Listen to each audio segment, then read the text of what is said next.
Hi, Paul here from OEM Audio, just showing you a little trick for our Bluetooth. Now, if you've connected your phone via Bluetooth, which is a pretty cool thing, you're not using the Apple CarPlay. Sometimes two of you jump in the car and you want someone else's phone to be connected to it. If you just touch the Bluetooth icon, you'll see device names and you'll get a little listing there saying paired devices. So you can decide, for example, whose phone you want to connect to it.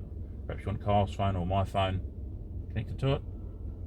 And it'll give you available devices as well that you can find.